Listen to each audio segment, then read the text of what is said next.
బడాయిలు చెప్పడంలో బాబు గారు మించినోళ్ళు ఈ భూప్రపంచం మీద లేరు అని మరొకసారి నిరూపించాడు. అమ్మఒడి కాపీయే తల్లికి వందనం అనే నిజాన్ని దాచిపెట్టి ప్రజల్ని మభ్యపెట్టే ప్రయత్నం చేశారు. 5 సంవత్సరాల పథకాన్ని అందుకున్నటువంటి ప్రజలకి జగన్మోహన్ రెడ్డి గారి అద్భుత సృష్టి ఆ పథకం అనేటటువంటి సంగతి తెలీదా? ఆ నిజాన్ని కూడా మర్చిపోయి చంద్రబాబు నాయుడు గారు అబద్ధాలు ఎందుకు చెప్తున్నారు?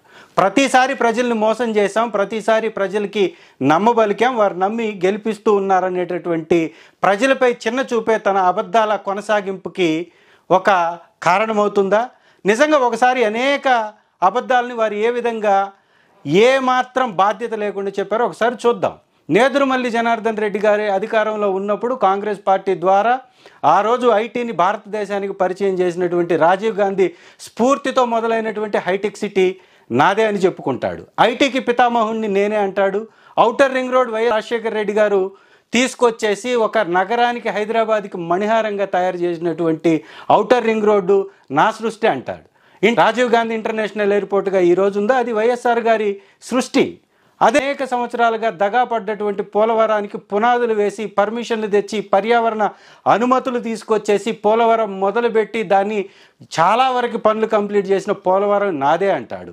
పక్క రాష్ట్రంలో ఉన్న తమిళనాడులోని అమ్మా క్యాంటీన్ని కాపీ కొట్టి అన్నా క్యాంటీన్ అని ఇక్కడ పేరు పెట్టేసి ఈరోజు దానిలో పెద్ద పెద్ద పోస్టర్లు వేసుకొని ఆ అన్నా క్యాంటీన్ పక్కన ఉన్నటువంటి జయలలిత గారు ఆ రాష్ట్రంలో తమిళనాడులో ఏర్పాటు చేసినటువంటి అన్నా క్యాంటీన్ డ్వాక్రా సంఘాల యొక్క సృష్టి నాదే అంట. పణజీవి రామయ్య గారు పేరు చెప్తే టక్కున మనకు గుర్తొచ్చేది చెట్లని అతను అమితంగా ప్రేమించి చెట్ల యొక్క రూపాలని తన తలకు తగిలించుకొని తను చనిపోయే వరకు చెట్ల కోసం వనం కోసం పోరాడినటువంటి వ్యక్తికి నేనే స్ఫూర్తి, నా సలహాతోటే తను ఆ విధంగా ముందుకు కొనసాగాడు అంటారు. సత్యానాథన్ల కంప్యూటర్ శిక్షణ నేర్చుకోమని చెప్పింది నేనే, సింధుకి బ్యాడ్మింటన్ నేర్చుకోమని చెప్పింది నేనే, విజయవాడలో ఉష్ణోగ్రతలు తగ్గించడానికి ప్రయత్నం చేసింది నేనే, కంప్యూటర్ కనిపెట్టింది నేనే, సంక్రాంతికి ఊళ్ళకి వెళ్ళేటటువంటి సంస్కృతిని మనకు తీసుకొచ్చింది నేనే, బ్రిటిష్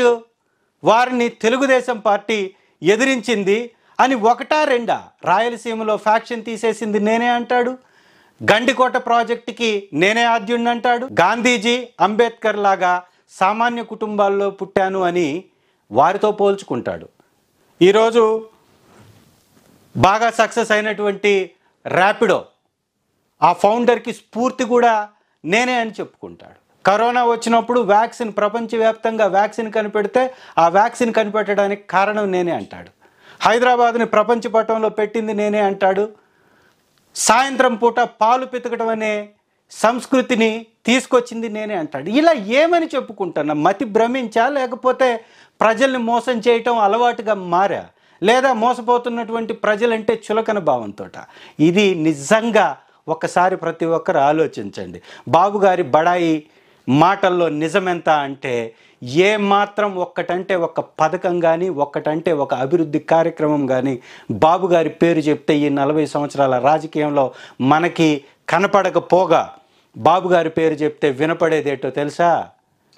వెన్నుపోట్లు, హత్యా రాజకీయాలు, వివక్ష రాజకీయాలు, ప్రతిపక్షాలపై దాడులు చేసే రాజకీయాలు, ప్రతిపక్ష నేతల్ని శిక్షలు వేసి జైళ్ళలో కూర్చొని పెట్టి వాళ్ళని రోడ్ల మీద తెగ నరికేటటువంటి రాజకీయాలు వారి పరిపాలనలోనే మనకు కనపడుతూ ఉంటాయి, వినపడుతూ ఉంటాయి. అంతెందుకు సొంత మామని ఏ విధంగా పార్టీ నుంచి దూరం చేశారో ప్రతి ఒక్కరికి కనపడుతూ ఎప్పుడు వినపడుతూ ఉంటుంది. ఇది వారి యొక్క గొప్పతనం తప్ప ఈ రాష్ట్రానికి కానీ ఈ దేశానికి కానీ ఎప్పుడు మీ వలన బాబు గారు మంచి జరిగింది లేదు అనేటటువంటి సత్యం ప్రజలందరికీ తెలుసు. ఇకనైనా కళ్ళు తెరిచి నిజమైనటువంటి ప్రపంచంలో బతకండి. ఈ అబద్ధాలు మాట్లాడడం మానండి. శ్రీ జగన్మోహన్ రెడ్డి గారు కేవలం 5 సంవత్సరాల పరిపాలనలో వారి పేరు చెప్తే అమ్మఒడి, సచివాలయ వ్యవస్థ, లక్షల మందికి ఒకే ఒక్క సంవత్సరంలో ఉద్యోగాలు ఇచ్చినటువంటి ఘన చరిత్ర, ఆర్బీకేలు, విత్తనం దగ్గర నుంచి పంట కొనుగోలు వరకు, అలాగే ఉచిత సబ్సిడీ, ఇవన్నీ కూడా వ్యవసాయ రంగంలో టక్కును గుర్తొచ్చే పేరు.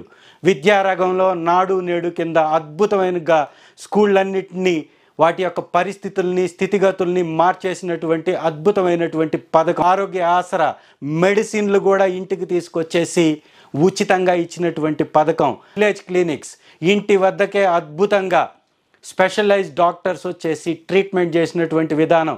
17 మెడికల్ కాలేజీలు, 4 పోర్టులు, 10 ఫిషింగ్ హార్బర్లు, అనేక కారిడార్స్, ఎన్నో రకాలైనటువంటి డెవలప్మెంట్స్. ఇది దార్శనికత, ఇది పరిపాలన. టక్కున జగన్మోహన్ రెడ్డి గారి పేరు చెప్తే గుర్తొచ్చే వందల పథకాలు, మీ పేరు చెప్తే 0 పథకం. ఇదే నిజం.